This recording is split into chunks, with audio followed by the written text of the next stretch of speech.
In a remote village nestled by the banks of the tranquil river Odo, there lived a woman named Sisi. She was the beloved wife of Kaka, a hard-working farmer whose fields stretched across the fertile valley.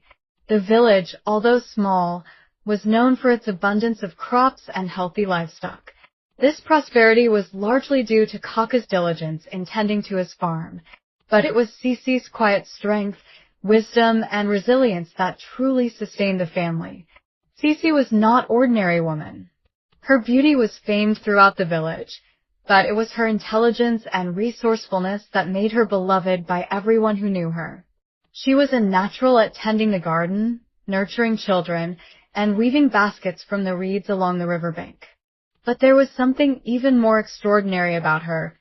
Sisi had a deep, mystical connection to the earth, which her husband had learned to respect. As a young girl, Sisi's mother had taught her the ways of the plants and the forest. "The land speaks to us, Sisi," her mother had said. "If you listen carefully, it will tell you what it needs." These words had stuck with her, and through the years, she had developed a deep understanding of the rhythm of the land and its seasons.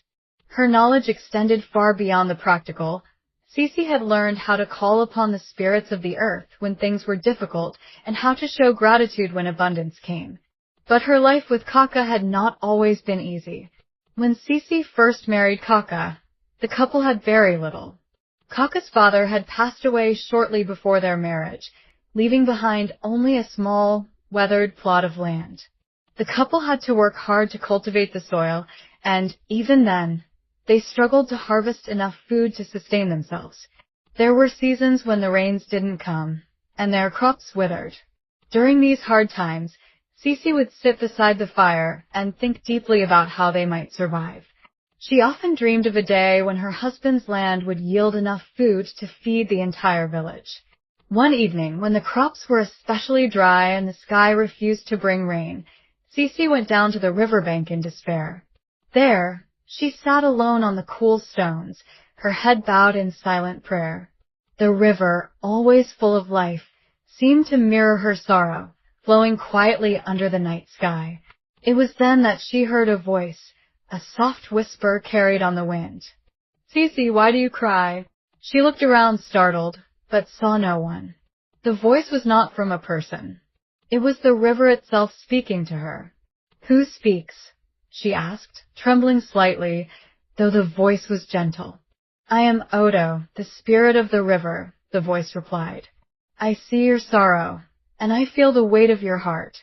You care for your land, and you work tirelessly, but there is something you must understand." Sisi listened intently, sensing that this was no ordinary moment. She could feel the river's power as it pulsed through her veins. "What must I understand?" Sisi asked. "The earth is not just a place to plant seeds," Odo's voice continued. "It is alive, and it has a heart. If you truly wish for your crops to grow, you must first learn to listen to it." Sisi closed her eyes and nodded slowly. "I have listened all my life." The river spirit continued. "You listen, but you do not hear. To hear, you must give something in return. The earth gives to you because you ask, but you do not give back what it needs. Show respect, Sisi, and you will be shown favor." With that, the river's whisper faded, and Sisi sat for a long time, contemplating the words she had heard. Her mind began to work, and she realized that her efforts to till and sow had often been selfish. She had worked hard, but she had never truly given back to the earth as the river had suggested. That night, she made a vow to herself. She would show more gratitude and find a way to give back. The next morning, Sisi woke early and went to the garden. She knelt beside the rows of withered yams and maize, placing her hands gently on the dry earth. She spoke softly, her words filled with reverence. "I thank you, Mother Earth, for all that you have given us. I ask for your forgiveness and promise to care for you with the respect you deserve. May you grant us the gift of growth." For the first time in her life, she felt a deep connection with the soil, as if her words had stirred something within the earth itself. She began to cultivate the soil with a new sense of purpose, ensuring that the ground was enriched with compost and well-tended water. She placed offerings of herbs and wildflowers at the foot of the tallest trees, asking for the earth's blessing. As the days passed, something miraculous happened. The plants that had once struggled to grow now flourished. The maize stalks grew tall and full, their golden kernels ripening in the sun. The yams swelled in the soil, and the cassava leaves turned a rich, vibrant green. The farm began to thrive. Kaka, who had always been focused on the practical aspects of farming, was amazed by the transformation.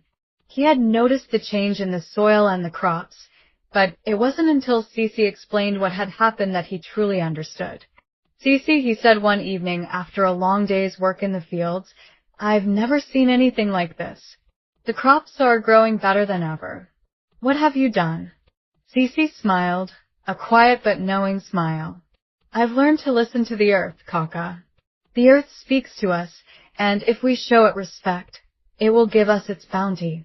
From that moment on, Kaka began to see farming in a new light. He worked alongside Sisi, and together, they nurtured the land with care. Soon, the couple's farm became the most productive in the village. The harvests were abundant, and the village prospered. People from surrounding villages came to learn from Sisi, and she shared her wisdom freely, teaching them the art of listening to the earth, showing gratitude, and giving back to the soil. Years passed, and Kaka and Sisi's farm flourished. They were blessed with children, and their home became a place of joy and warmth. But as with all things, times of trial came again. A great storm, fierce and unrelenting, swept through the region, flooding fields and destroying homes. The river, once a source of sustenance, now raged with fury, spilling over its banks and threatening to wash away everything in its path. The village trembled in fear as the storm raged on for days, and people began to lose hope. Crops were destroyed, and many families faced starvation. Sisi, despite the loss of her own crops, remained calm. One evening, when the storm seemed at its peak, Sisi went to the river bank again, where she had first received her wisdom. She knelt before the river, her heart heavy but steadfast. Odo, spirit of the river, she called, her voice strong despite the howling winds. I ask for your help. The storm is upon us, and the earth is suffering. We need your guidance. There was a long silence. The river seemed to quiet for a moment, and then Sisi heard the familiar whisper. Sisi, child of the earth, you have given much, and now it is time for the earth to give to you. The storm is a test, but it will pass. Have faith and the land will recover. In the aftermath, you will find new strength. You have honored the earth, and the earth will honor you. The river's words filled Sisi with hope. She returned home and gathered the villagers. Together, they prayed, offered thanks to the spirits, and promised to rebuild with renewed respect for the land. When the storm finally passed, the damage was severe, but not insurmountable. The villagers worked together to repair homes, clear debris, and replant crops.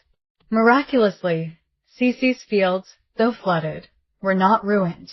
The soil, rich and full of life, soon began to show new growth.